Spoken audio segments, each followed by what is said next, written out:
Welcome to the Big Life Podcast, where dreams aren't just imagined, they're built brick by brick, belief by belief. Hosted by Neal Oates Jr. and Robin Lewis, this show is your invitation to discover your amazing capabilities, invest in your growth, and unleash your potential in ways you've only dreamed of. Join Neal and Robin as they dive deep into stories, insights, and tools designed to inspire you to show up big, live intentionally, and give yourself away for the betterment of those around you. Get ready to rise to what you're truly worthy of.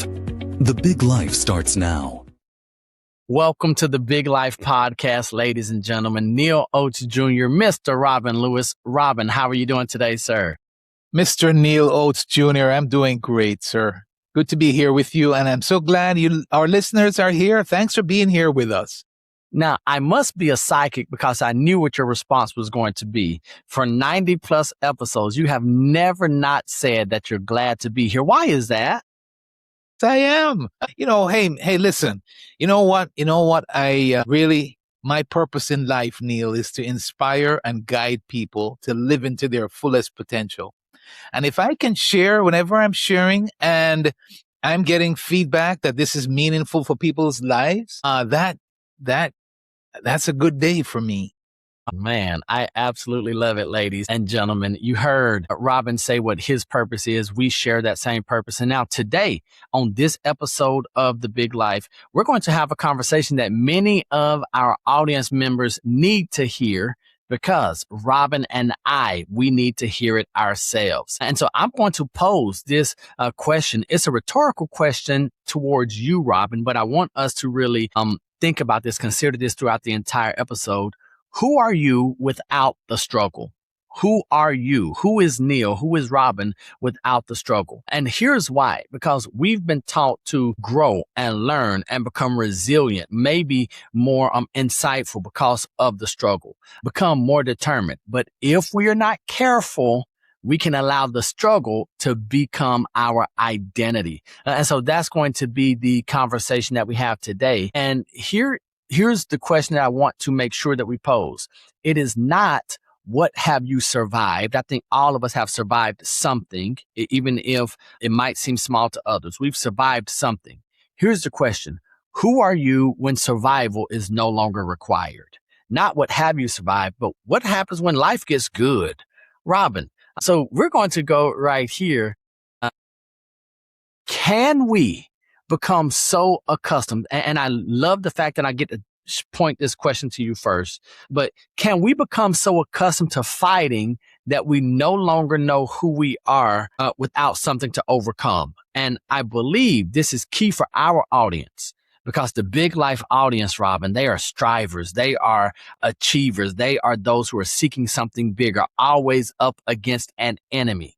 Can we be comfortable knowing that we're like who we are when there's not a battle in front of us? It seems so foreign even to try to answer that question, doesn't it, folks? I mean, Neal, like, what are you asking me? Like, I feel crazy even trying to answer that. That's how we can get caught up in that so much. I am that guy without a doubt. Like I'm used to the fight. I want to be resilient. I want to be strong. I want to be dependable. I want to be that guy that overcomes. And yes, if I don't have something to overcome, like what happens then? Then the question becomes, who is Robin Lewis? Who is Neal Oates without the struggle, right? Yeah. And that the point is so valid, because my struggle to answer that question tells you that I identify with that. And a lot of times people refer to this as the man thing. I don't know if it's man versus woman, because women are like this too. But sometimes we are referred to, because we like to hunt, we like to fight, we like to, that kind of a thing. That's where I'm coming from when I say that. But it really is more identity, like you said. And to step back and consider, for example, there's I forget the scripture, Neal, you might know it right off the top of your mind, where it talks about that, you can get favor and blessings and riches without strife, right? Yeah. And so that's foreign. Like you ask Robin, it's going to be tough, man. You're going to have to overcome. You're going to have to roll up your sleeves. You're going to have to go after it. And that might be true. But there is a lot to be said that sometimes I make a decision. Sometimes I make a connection.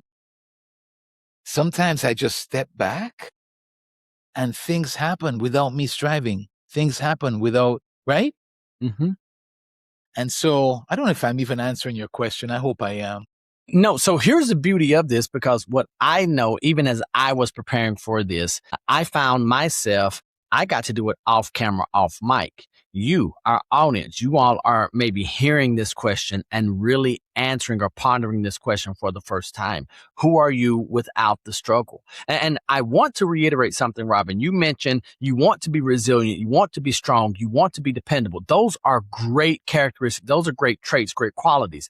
But sometimes they become the only way we identify ourselves. And Right.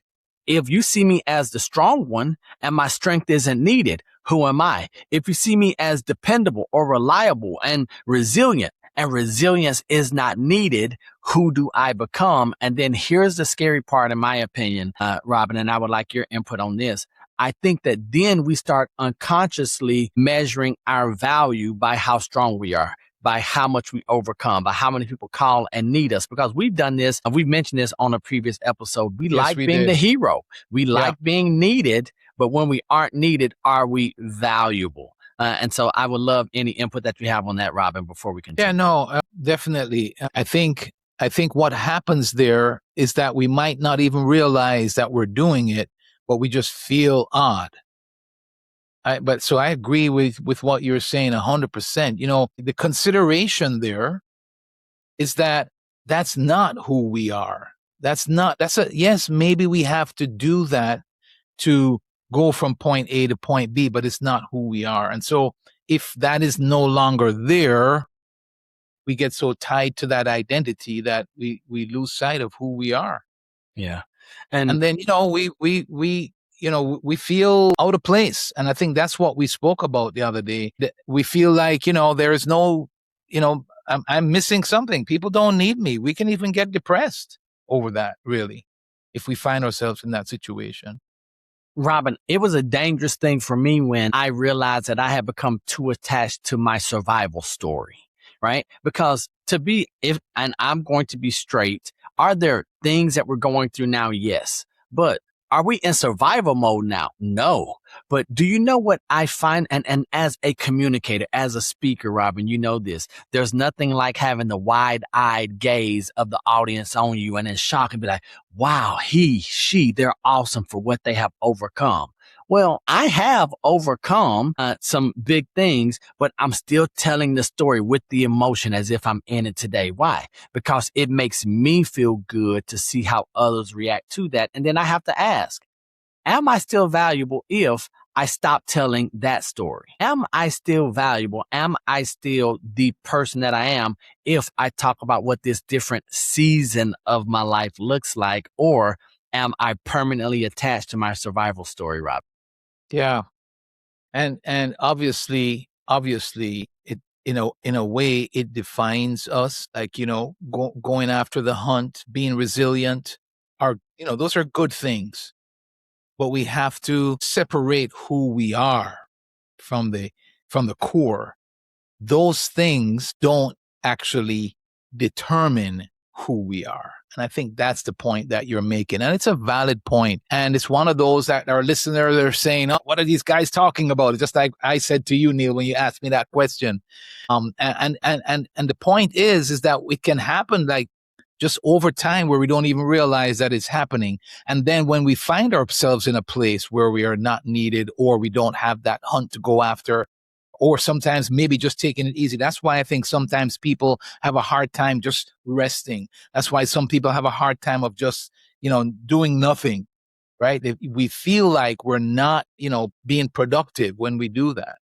And that leads me perfectly into this idea of peace feeling uncomfortable, right? And so what happens when the thing that we've been fighting for, praying for, scratching and clawing to get, when it actually shows up?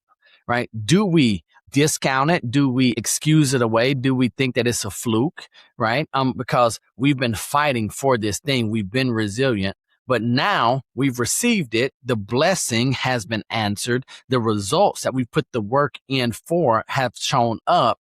And now there is no more struggle for the moment. What happens at that point?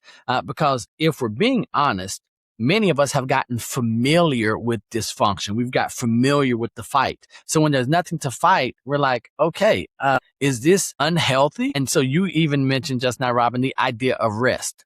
As much as we know here in our head and our heart that we need rest, for those of us fighters, for those of us hunters here on the podcast today, the rest, a healthy thing, can feel unhealthy because it is unfamiliar to us. And then here's the last thing I want to say just about rest or peace feeling uncomfortable. The high achievers that are listening to us today, we can become uncomfortable quickly when we're not pushing against something. I know that has been the story in my life more than a few times. And I even had this conversation with my wife yesterday. I was bored. Yesterday, I was bored. Why was I bored? Because I didn't have anything to fight, because the sun was shining, life was good. And I may then have to start creating problems, which we'll talk about in a moment. Robin, do you have anything else on that, sir? Yeah, that's one of the things I was actually going to say. So maybe we can go there, that we actually can sabotage ourselves very easily, or we start looking for problems, or we stay on a problem. Like I have done that. I've made that error where like I don't want something to happen. And so I continue thinking about that thing that I don't want to happen. And, you know what they say, where your focus goes, your energy flows. I mean, like what you focus on is what you get. And I think that happens sometimes, Neal, where we actually sabotage ourselves. I think that's real. And so here's what I love, ladies and gentlemen. You're hearing Robin and I have this conversation. We know from experience that you're having a conversation much like this in your head as you're listening to us. And so I want to first say, we do not, with this next place we're going, we know that struggle, we know that challenge is real. We know that life happens to us all. And so even as I say that things are good, that we have won some battles and that we're out of fights, it does not mean that life is perfect. It does not mean that Robin is sitting on a throne and having fans of palm leaves over him.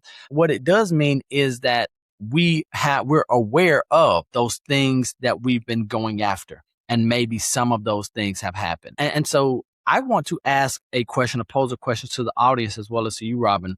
How much of pressure in our lives is unavoidable, and how much are we continuing to create, as you just mentioned? What of those things are outside of our control? But then what instances, what problems, what headaches, what heartaches are we saying, but this feels comfortable? I'm comfortable, and we've heard it before, I'm comfortable in chaos. Well, why? You don't have to be. It doesn't have to be strife, right? We should be able to experience some of these blessings without the fight. And so, Robin, what I want to throw to you, maybe you're willing to share this. If there has been, what unnecessary pressure have you ever created for yourself, sir? If you're willing to share that. Yeah, sometimes, sir, I tell myself stories, like convincing stories. You might even call it drama. There are sometimes that I tell myself things that I have no fact, I have no basis for it, but that story puts an additional pressure because it's the what if, and now all of a sudden I'm questioning motives and I'm questioning what people are thinking and doing, and I'm creating drama. Like I've done that. I'm embarrassed to tell you that, but I have to be very careful of that. I thankfully it doesn't happen a lot recently. I don't think, and I think one reason is because I'm aware that I've done that before, and I try to review and reflect and catch myself. But that's clearly one way. I think fear. I think, maybe insecurity, or maybe going into something new that makes me feel a little uncomfortable. I can put a little pressure on myself because I start thinking about what others might think or do, or how that might go if it doesn't work out and all that kind of stuff. I put that type of pressure on myself. I think those are some of the things that come to my mind right away. For me, For me, Robin, my greatest unnecessary pressure is when I was competing with someone who was first didn't know we were competing. Let's be clear. I was competing with someone who was probably 10 or 12 years further down the road than I was, someone who had a different perspective or operating outside of a space that I was operating and that I had no business competing or comparing myself to. Right. And so, you know how they say comparison is a thief of joy. And so that's where that unnecessary pressure I created for myself. And here's the unfortunate thing. You know how you say, well, I wish this wasn't true. They're over there having the time of their life doing their thing. And I'm over here just with the burden and my back getting lower and lower, overloaded with concerns that don't even exist anywhere else other than my own mind.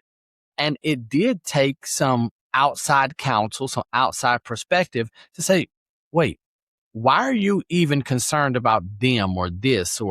And I was like, I don't have a good reason for you. And so that is what I had to be aware of there. Anything else there, Robin? Sir, I just you and I talked about this recently, where I was sharing that I realized I needed more margin in my life. Right? I think that's another thing too that can happen. Like we're stretching ourselves. And so, a lot of times that pressure comes from lack, or even in our mind, the scarcity thinking, that perspective, if you will, puts additional pressure on us. Absolutely. A question that I had to ask myself as I was preparing for today is, do I sometimes confuse struggle with significance, right? Am I any less significant? Because we know that our goal here on the Big Life Podcast is to create impact. It's not just to have listenership or hours or time in app or time on an episode. It is to create impact. It is to do a thing, to live lives of significance. And I had to ask myself, can I have significance without struggle? And so then when you bring in the Bible that there are some things that are going to be, that can exist, that can happen without strife, I had to question my viewpoints on things. I had to question my belief system, and a lot of it, not that it was bad, a lot of the belief system that I have about struggle came from those who didn't understand anything but struggle. Right. And so they would not want to operate in struggle, but that was their reality. And I think that because of my, at a young age or a younger age, or even a maturity level, seeing this to seeing where they are, and they don't talk about their struggles. Right. But for me, I remember the struggle, and that's a part of the story that made them who they are. And so that's something I am wrestling with. Can I be significant without the struggle? Yeah, it's a good point, a good question. Because we all, Robin always talks about everything worthwhile in life is uphill, and it's uphill all the way. So that's sometimes where we can get the two confused. It doesn't take away from that point, because we have to be intentional. Life is hard, but the point is that we can't let this become our identity. And I think the what we're saying here, Neal, is that there's a lot of struggle that we create. There are struggles that we're going to have in life that we can't avoid. But there's some struggles that we actually create in our lives, and we recreate, and we continue looking for those struggles. And those are the ones I think we have to be careful of.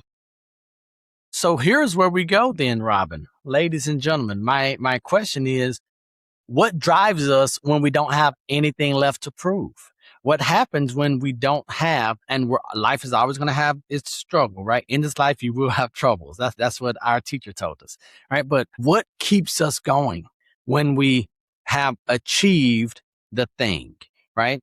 Robin, we know that professionally you've had success. So the struggle, and when I say you, I'm talking to both of us, the struggle that we had when we were getting started doesn't exist anymore in that area, that avenue. Then what's going to get us up in the morning? What's going to have us still shining our light brightly? What's going to keep us desiring to have a big life for ourselves and our others? So that's where I want to go next, Robin. Is it? Yeah, I love it because the struggle is gone. So go ahead.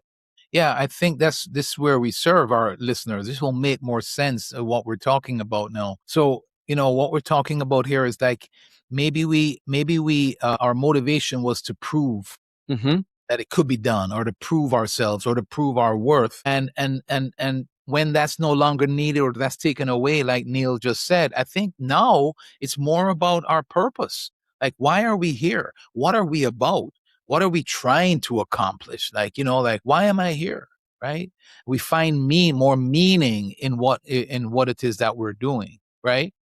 And it's things like that we're talking about. Instead of, like I was saying a while ago, operating from fear and insecurity, I can operate from, hey, this is what I would like to accomplish. Like, this is what I see happening down the road. That's the vision, right? That's the dream. And that's where I'm headed. And so those things now become more identifying, right? What do I stand for? Who am I? What are my values? What is important to me? What do I believe about people? Do I value people? Like, so our values now become that driving force, if you will. Robin, those are much harder questions to answer than what am I fighting against today? Right. And so there is, for us to answer the question, what do I do without the struggle? What's going to drive me now? And you're talking about purpose and vision and meaning. That is not as easy as let me find an enemy and go attack. That is not let me live in this chaos. That's going to require awareness. It's going to require pausing, slowing down, reflection. And that scares us. It scares me.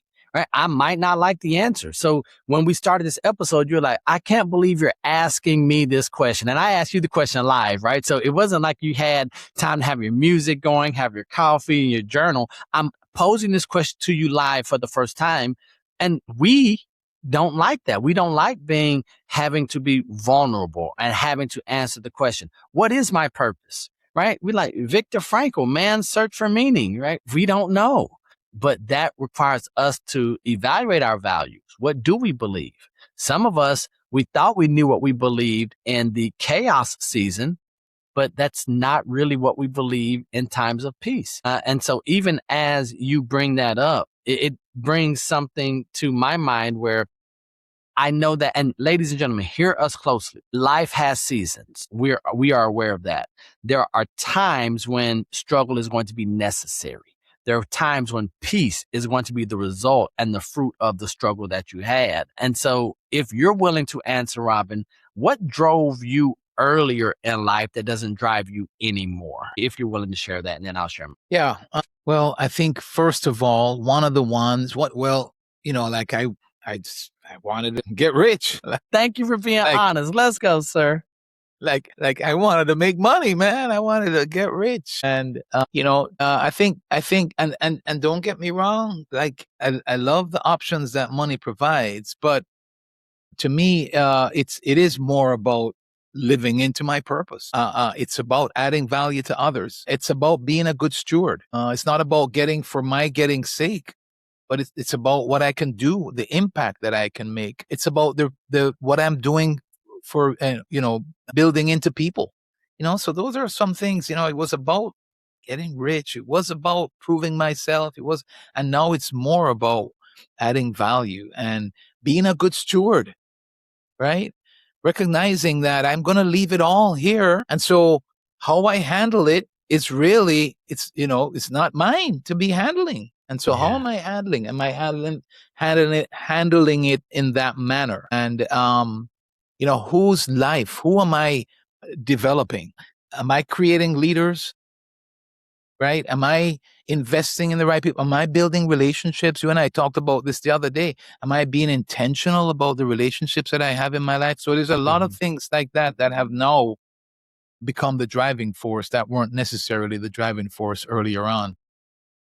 For me, Robin, ladies and gentlemen, my initial driving force was accolades, attention. It was an ego thing, right? And we talk about proving, but for me, I wanted to be the biggest name on the biggest stage in the brightest lights, charge the most, simply out of, and I say it was the accolades. I believe the root of that was insecurity, right? So the insecurity was the driver, and it showed up with wanting or needing these things to feel validated because of the pain struggle story that I told. So for instance, in real estate, I would say I'm a first generation realtor from Alabama who only speaks English in one of the most fluently or culturally diverse areas in the country, right? And it sounds good.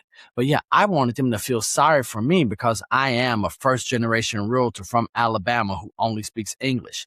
So yeah, so learn another language, you loser. Right. So the whole thing is, it's the story that we were telling ourselves. And so that's where I had to choose what is driving me now. And I can tell you that they say the two greatest days in life are the day you were born and the day you figure out why. Right. And so figuring out what the purpose is, what the meaning of this, and still being on a search for finding out how do I live out and how do I deliver my purpose and meaning to the world. That's what we're doing here. That's what we are encouraging our audience on the Big Life podcast to do, is to take this journey with us. So when we talk about the big life, it's not because we have all of the answers. It's because we are going through this dressed rehearsal, this real time thing, working on living the big life. Robin, before we close, let's wrap this up. What do you have for us on who are we without struggle? I would say, I think what we're encouraging our listeners to do is to dream. What we're encouraging you to do is to find your purpose. Let those things be the motivator. You've heard Neal and I say that we believe in you and that there is no other you. And I think the more we can get comfortable and remember who we are and then come from there, and then what it is that we can bring based upon our purpose to serve humanity, to serve our neighbor, right? To serve the people that are around us. It don't have to be this big thing. Start right where we are, that only we can do. And who can we collaborate with to actually multiply that? And think about the effect, the affect, the impact, the difference that we can make when we start going there. That's what I would encourage people to do, is to dream again. I remember when we got into the Amway business, Neal, way back, there's a gentleman there that he would always be talking about the dream. Do you have a dream? He used to, this is how he kind of said it, and he would always suggest, going and looking at the things, trying to dream. Go look at the boat, go look at the home, go look at whatever that means for you, right? And of course that changes over time. But that's what I would say to our listeners, is to dream. Do you have a dream? And have you tasted it? Have you felt it? Have you drove it? Have you sat in it? Have you, lived in it? Right? And that's where I think we want to go with that. So For our audio audience who cannot see me, I have a huge smile on my face as you talk about the dream and have you experienced it. Robin, I want to tell you thank you for helping me experience my dream, right? To get close to it, to be there in the environment. And it is so important. And so I want to answer the question first, and then I'm going to give you a chance to think about yours, Robin. And the question that I want to ask is the question of our title. Who are you without the struggle? And so I am going to answer that question. Who am I without the struggle? At times I'm confused. At times I'm lost. At times I am in peace. At times I am frustrated, right? Because without the struggle, I am someone looking for a replacement for that piece of my identity. And so as you all are listening to this, hopefully you have an honest answer. It doesn't have to be a perfect answer. I'm not going to say it's even a right answer. The only right answer is the honest answer. So who are you without the struggle? Robin, do you want to take a shot at that, sir? who am I without the struggle? Yes. I think I'm going a little bit different than where you went, Neal. I am calm and cool and collected. I want to make a difference. I was born to make a difference. I believe in people, and I can see the the potential that people have. And I am driven by helping them to achieve it. I take great joy in actually seeing the fruit in people's lives and having a little something to do with it. I want to be in that place where I have led myself well enough that I have created financial options for myself and my family. I am that guy that feels like that it's up to me. And if I lead myself well enough, that I will be able to show that in the results that I'm experiencing in my life. I am that guy that doesn't want to kid himself. Sometimes I do, as you know. Those close to me can okay, Rob, remember, thou shalt not kid thyself. But I'm that guy that doesn't want I want to be that authentic guy that lives what I teach and lives, I want to be devoted. So who am I without the struggle? I want to be a devoted person of faith. I love that answer. Ladies and gentlemen, I might go back and edit my answer out. So if you came to this point and if you only heard me and if you only heard one answer, that means that from Robin Lewis, that means that I deleted my answer to the question, who am I without the struggle? Here's what we're going to ask our audience to do this week. We're going to ask you to consider one question this week. And that is, where in my life am I still operating like I'm surviving something that has already ended? I'll repeat that one more time. Where in my life am I still operating like I am surviving something that has already ended? And I think that if we answer that question, if we can be honest with ourselves, I believe that we will be better for this week and all of the many weeks to come. So here is my final thought that I want to share with the audience, with the world-renowned family, with the Big Life family here, is that we did our part by surviving the struggle. Right? We do not have to recreate it over and over again. Because as Robin and I talk about the big life, it's not just about having strength to survive the hard seasons. It's also in developing the capacity to fully live in the good ones. And it's our hope that, yes, you survive, but we want you to live fully in the good seasons of your life. Business, and I've shared this with you too, where we lost business. It was based upon my leadership. But years after that, I was still like struggling with this. So I was bringing what you just said, I was doing, and I didn't realize it until years down the road, actually, that I was still focused on maintaining, and I was still focused on losing, to the point where I wasn't focused on gaining and growing. And so I was recreating that over and over and over. And that's a good example of what you're suggesting that we should not do.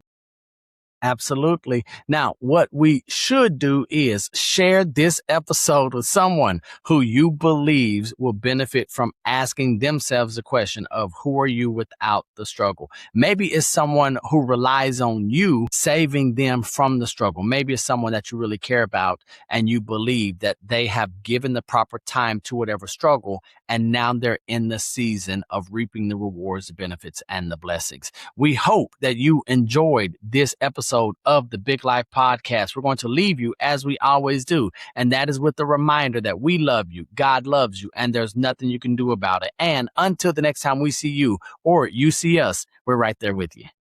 Peace. Peace.